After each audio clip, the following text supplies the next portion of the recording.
नमस्कार, आप देख रहे हैं वन उत्तर प्रदेश। मैं हूं आपके साथ ऋषभ पांडे। बुलेटिन की शुरुआत करेंगे इस वक्त की हेडलाइंस के साथ। स्वतंत्र देव सिंह के इस्तीफे के बाद बीजेपी का बॉस कौन? हाईकमान की टॉप प्रायोरिटी में केशव प्रसाद मौर्य। ब्राह्मण ओबीसी चेहरे पर भी कतार में, जल्द होगा ऐलान।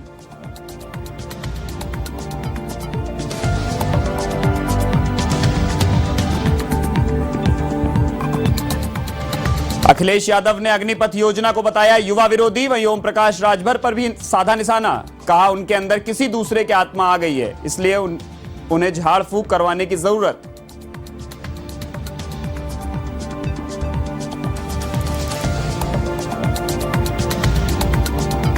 हमीरपुर में 80 मृत लोगों के नाम पर मनरेगा में फर्जीवाड़ा करने का मामला आया सामने। विकास खंड के सचिव और प्रधान की सहमति से 132 मजदूरों का उठाया फर्जी पेमेंट। 2 करोड़ से ज्यादा का किया घोटाला।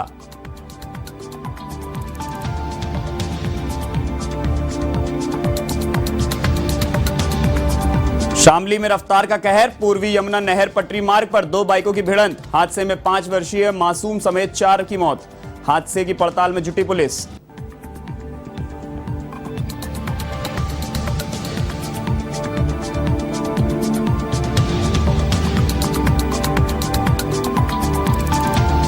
संभल में मौलवी ने 6 साल की मासूम के साथ किया दुष्कर्म। मस्जिद में दीनी तालीम लेने गई थी बच्ची। पुलिस ने आरोपी को किया गिरफ्तार।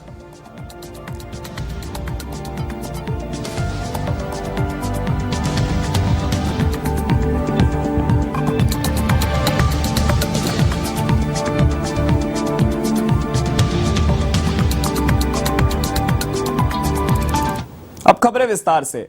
उत्तर प्रदेश में स्वतंत्र देव सिंह ने भाजपा के प्रदेश अध्यक्ष के पद से इस्तीफा दे दिया है। पार्टी के नए प्रदेश अध्यक्ष की घोषणा जल्द ही हो जाएगी। नए अध्यक्ष की घोषणा तक स्वतंत्र देव सिंह पार्टी के कार्यक्रमों में बतौर प्रदेश अध्यक्ष काम करते नजर आएंगे। स्वतंत्र देव को 16 जुलाई 2019 को पार्टी का प्रदेश अध्यक्ष नियुक्त किया गया था। उनका 3 साल का कार्यकाल 16 जुलाई 2022 को पूरा हो जाएगा। वे फिलहाल प्रदेश सरकार में जल शक्ति मंत्री भी हैं। पार्टी में एक व्यक्ति एक पद का सिद्धांत है। ऐसे में बीते 3 महीने से नए प्रदेश अध्यक्ष की नियुक्ति की अटकलें लगाई जा रही थी। इस दौरान सूत्रों का कहना है कि जल शक्ति राज्य मंत्री दिनेश खटीक के इस्तीफा देने के बाद स्वतंत्र देव पर दबाव बढ़ गया था। पार्टी के एक खेमे ने स्वतंत्र देव को यह आरोप लगाते हुए घेरना शुरू कर दिया था कि वह मंत्री के साथ प्रदेश अध्यक्ष भी हैं। इस दबाव से बचने के लिए स्वतंत्र देव सिंह ने पार्टी के राष्ट्रीय अध्यक्ष जेपी नड्डा को इस्तीफा दिया है। नए प्रदेश अध्यक्ष की दौड़ में ब्राह्मण नेताओं में पूर्व उप मुख्यमंत्री डॉक्टर दिनेश शर्मा, पूर्व ऊर्जा मंत्री श्रीकांत शर्मा, कन्नौज के सांसद एवं प्रदेश महामंत्री सुब्रत पाठक, अलीगढ़ के सांसद सतीश गौतम, नोएडा के सांसद डॉक्टर महेश शर्मा और प्रदेश उपाध्यक्ष विजय बहादुर पाठक प्रमुख दावेदार हैं। सूत्रों के मुताबिक सरकार का खेमा पूर्व उप मुख्यमंत्री डॉक्टर दिनेश शर्मा और पूर्व मंत्री श्रीकांत शर्मा के पक्ष में है। वहीं पिछड़े वर्ग से उप मुख्यमंत्री केशव प्रसाद मौर्य का नाम भी चर्चा में है। बीते दिनों केशव की 2 दिवसीय दिल्ली यात्रा के दौरान उनकी प्रधानमंत्री नरेंद्र मोदी और भाजपा के नेताओं से मुलाकात होने के बाद से लखनऊ से दिल्ली तक केशव को फिर संगठन की कमान सौंपने की चर्चा बनी हुई है। केशव के नेतृत्व में भी भारतीय जनता पार्टी ने 2017 में 325 सीटें जीतने का रिकॉर्ड बनाया था। वहीं पिछले वर्ग में केंद्रीय मंत्री BL वर्मा और पंचायती राज मंत्री भूपेंद्र सिंह चौधरी भी दावेदारी में हैं। दलित वर्ग में पूर्व केंद्रीय मंत्री एवं इटावा के सांसद रामशंकर कठेरिया भी प्रदेश अध्यक्ष की दौड़ में शामिल हैं। पार्टी के एक पूर्व राष्ट्रीय पदाधिकारी एवं RSS प्रचारक उनकी पैरवी कर रहे हैं।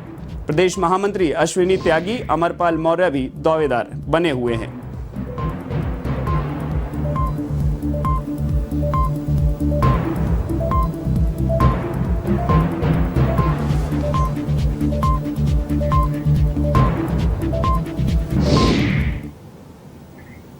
समाजवादी पार्टी के राष्ट्रीय अध्यक्ष अखिलेश यादव गुरुवार को जौनपुर के कुआवा गांव में शोक कार्यक्रम में हिस्सा लेने पहुंचे।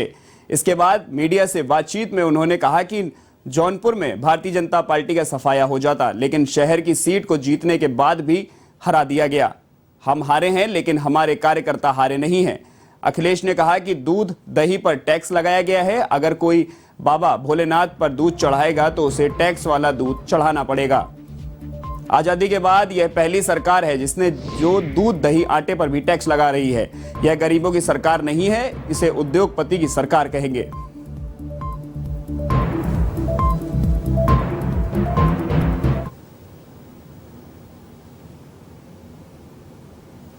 हालांकि ये इसी पैतृक गांव से निकल करके मुंबई तक पहुंचे हैं। पिताजी के आशीर्वाद से ये सफल हुए जीवन में। खुशी की बात यह है कि पहुंच गए हो मुंबई, कारोबार कर लिया हो, लेकिन अभी भी अपने गांव, अपने ग्रामीण क्षेत्र को नहीं छोड़ा है।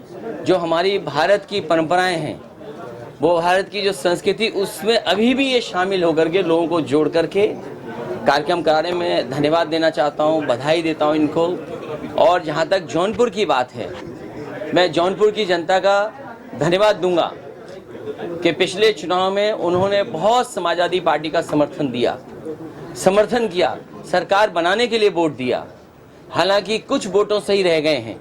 जौनपुर के पुराने इतिहास में अगर हम उठा करके देखें तो लोकसभा पिछली बार बहुत कम वोटों से हम लोग रह गए थे। उत्तर प्रदेश के वाराणसी एयरपोर्ट पर सपा सुप्रीमो अखिलेश यादव ने बीजेपी सरकार पर निशाना साधा और कहा कि अग्निपथ योजना का समाजवादी पार्टी विरोध करती है और करती रहेगी। तो वहीं कांवड़ियों का फूल माला से स्वागत करने के मामले को लेकर अखिलेश यादव ने कहा कि यह धर्म का सवाल है जिस पर बहस नहीं होनी चाहिए। इस दौरान उन्होंने ओम प्रकाश राजभर पर भी निशाना साधा। इस दौरान उन्होंने ओम प्रकाश राजभर को कहा कि उनके अंदर आत्मा किसी और की आ गई है, ऐसे में उन्हें झाड़ फूंक करवाने की जरूरत है।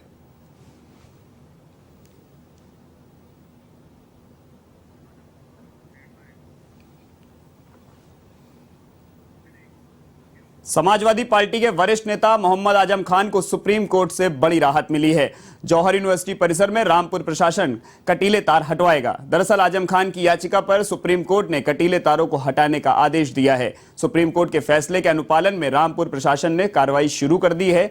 बीते दिनों हाईकोर्ट के आदेश पर जौहर विश्वविद्यालय परिसर में शत्रु संपत्ति मानते हुए जिस जमीन पर कटीले तारों से हटबंदी कर प्रशासन ने कब्जा लिया था, उन तारों को अब हटाया जाएगा। इसके लिए एडीएम ने विश्वविद्यालय के रजिस्ट्रार को चिट्ठी लिखी है।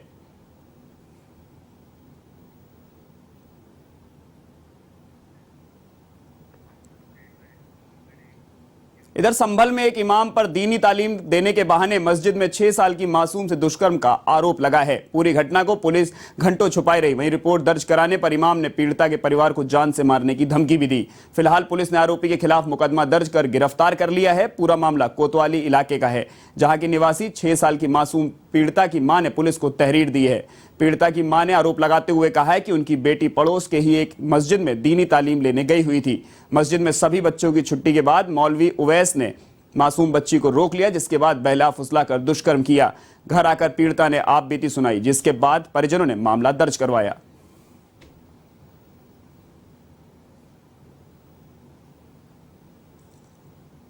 कोतवाली संभल में एक महिला द्वारा प्रार्थना पत्र दिया गया, जिसमें महिला के द्वारा आरोप उमेश नाम के व्यक्ति पर आरोप लगाया कि उसकी बच्ची पर रेप किया गया है, जिसमें एफआईआर पंजीकृत कराकर पीड़िता के बयान और मेडिकल कराने के लिए रवाना किए गए हैं। तत्काल प्रभाव से मेरे द्वारा एक टीम गठित की गई है, जिसमें मुलजिम उमेश गिरफ्तार किया गया है और वैधानिक कार्रवाई की जाए।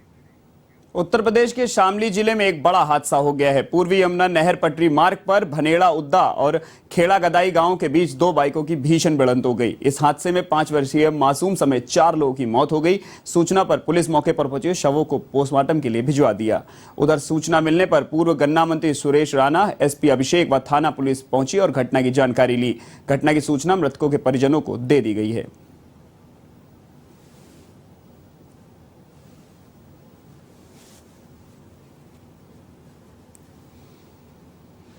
थाना भवन क्षेत्र में जारपुर जगह पर जो नहर पटरी पर 2 बाइकों की आमने सामने टक्कर हो गई और 4 व्यक्ति की मृत्यु हो गई। 2 व्यक्ति सहारनपुर के रहने वाले और 2 इन्हीं व्यक्ति शामली के कांदा क्षेत्र के रहने वाले हैं। पुलिस द्वारा शव को तत्काल जो है मॉर्चरी विभाग को इस पेश है पोस्टमार्टम तथा अग्रिम वैधानिक कार्रवाई की है। उत्तर प्रदेश के बुलंदशहर में इदरीश हत्याकांड के 2 आरोपियों को खुर्जा नगर कोतवाली पुलिस ने गिरफ्तार कर लिया है। पुलिस ने 15 जुलाई को सुबह नमाज पढ़ने गए इदरीश की मस्जिद परिसर में गोली मारकर हत्या कर दी गई थी। आरोपियों ने रंगदारी का पैसा न मिलने के कारण वारदात को अंजाम दिया था। पुलिस के मुताबिक हत्याकांड आरोपी मुबारक और मुस्तफीक उर्फ मुरारी को पुलिस ने गिरफ्तार किया है। आरोपियों से वारदात में इस्तेमाल किए गए 2 तमंचे, 3 जिंदा कारतूस भी बरामद हुए हैं। वहीं पुलिस फरार आरोपियों की तलाश में जुटी हुई है।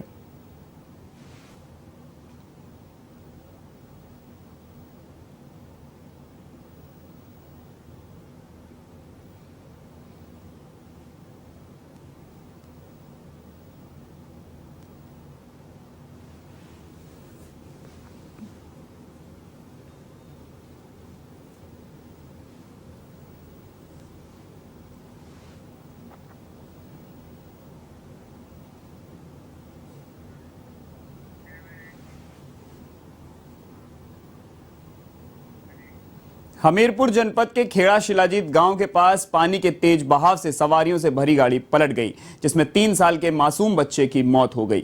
वहीं गाड़ी में बच्चे सहित 6 लोग सवार थे। 4 लोगों को सकुशल बाहर निकाल लिया गया था। आपको बता दें, प्रत्यक्षदर्शियों ने बताया कि नाले में बने रपटा पुल के ऊपर से लगभग 3 फीट पानी तेज बहाव में बह रहा था। शराब के नशे में धुत चालक ने सवारियों के मना करने के बावजूद गाड़ी को निकालना चाहा, लेकिन पानी के तेज बहाव के कारण गाड़ी पलट गई।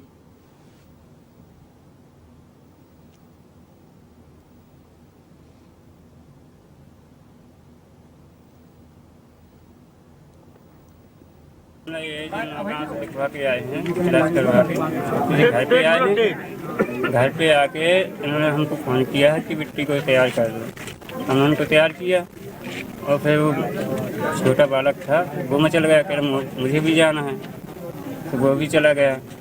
और यहाँ आन के खेड़े में कुछ लोगों ने मना भी किया है कि यहाँ से गाड़ी ना निकालो, 3-4 जगह मना किया है। तो यहाँ आन के पुल पे उन्होंने ड्राइवर ने 1 क्वार्टर भी पिया है, उसमें से आधा पिया है और गाड़ी में 6-7-8 क्वार्टर निकले हैं। हमने ड्राइवर को रोका है कि भैया गाड़ी यहाँ से ना निकालो, ना निकल पाए, लेकिन वो हेल के देखा उसने तो कह रहा कि निकल जाए। इसके बाद उसने गाड़ी निकाली, फिर वो गाड़ी बह चुकी। कितने लोग थे गाड़ी में सवार?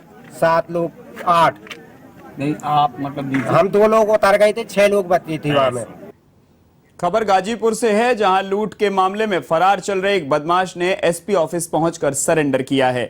बदमाश गले में माफी का तख्ती टांग कर एसपी ऑफिस पहुंचा और पुलिस के सामने आत्मसमर्पण कर दिया।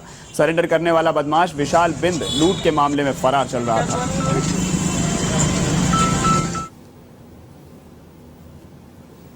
जो कि लूट का अपराधी था, वो आज पुलिस ऑफिस में आके उसने आत्मसमर्पण न किया है। विधिक कार्रवाई जो है वो प्रॉपर तरीके से की जा रही है।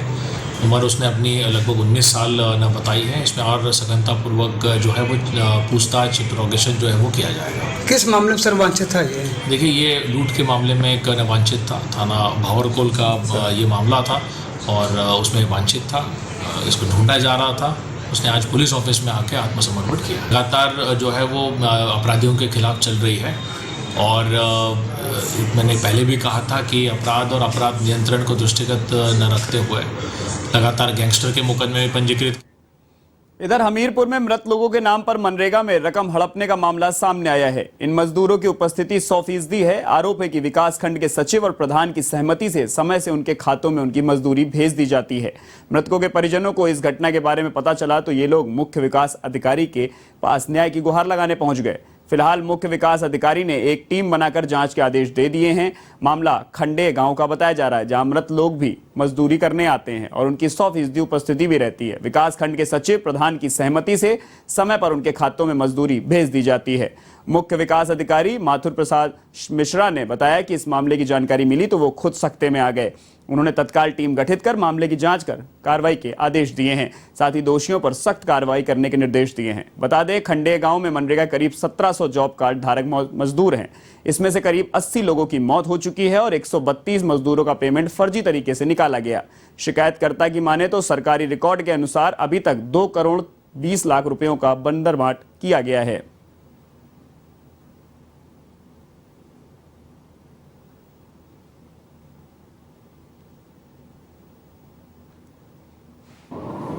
एक प्रकरण ग्राम खंडे विकास खंड मौदहा का आया हुआ है। उसमें ये शिकायत हुई है कि कई लोग मृतक हो गए हैं, उनके नाम से जॉब कार्ड जारी करके और उनके नाम से काम लिया जा रहा है। कुछ लोग बाहरी बताए गए हैं कि बाहरी सेवारत हैं, सरकारी सेवा में हैं, उनके नाम से भी जॉब कार्ड बना करके उनसे काम लिया जा रहा है। ये प्रकरण हमारे संज्ञान में कल आया है और आज ही हमने एक उच्च स्तरीय कमेटी बनाई है और उसका कमेटी के माध्यम से हम बृहद जांच कराएं। अब खबर उत्तर प्रदेश के लखीमपुर खीरी से है, जहां सदर विधानसभा से बीजेपी विधायक योगेश वर्मा और मंदिर पुजारी में हुए विवाद के बाद लिलोटीनाथ मंदिर के कपाट बंद हो गए। दरअसल सावन महीने में लिलोटीनाथ मंदिर पर भारी भीड़ उमड़ रही थी। ऐसे मंदिर पर पार्किंग के नाम पर वसूली खबर सुनकर मौके पर पहुंचे बीजेपी विधायक व पुजारी के बीच विवाद हो गया। मंदिर के पुजारी ने विधायक पर मारपीट करने का आरोप लगाया है। साथ ही विधायक व उनके साथियों पर कार्रवाई की मांग को लेकर पुजारी ने मंदिर के दरवाजे पर ताला जड़कर धरने पर बैठ गए। सूचना पर पहुंची पुलिस ने धरने पर बैठे लोगों से समझाइश का प्रयास किया।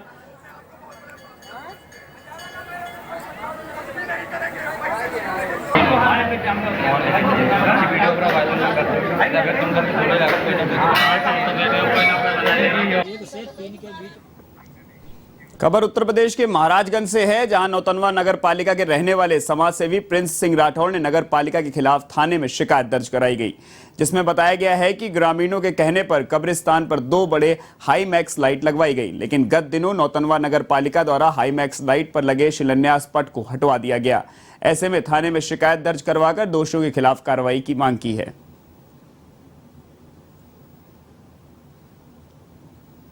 बहुत खुशी का माहौल था। वहाँ की नौतनवा की सम्मानित जनता बहुत खुश थी इसको देखते हुए, और बहुत सारी खुशियाँ यहाँ तमाम लोग मुझे बधाई भी दी हैं कॉल करके। तो बहुत सारी खुशियाँ थी नौतनवा की सम्मानित जनता को, बहुत खुश थी। नौतनवा थाने में क्या शिकायत किया? नौतनवा थाने में मैंने शिकायत किया कि कल मेरे शिलान्यास पत्र को वहाँ से।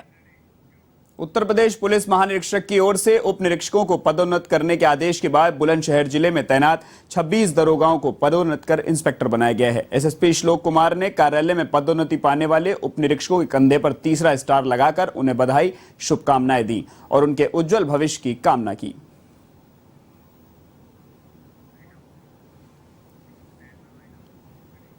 इस बुलेटिन में फिलहाल के लिए इतना ही। देश और दुनिया की तमाम खबरों के लिए देखते रहिए A1 टीवी। नमस्कार।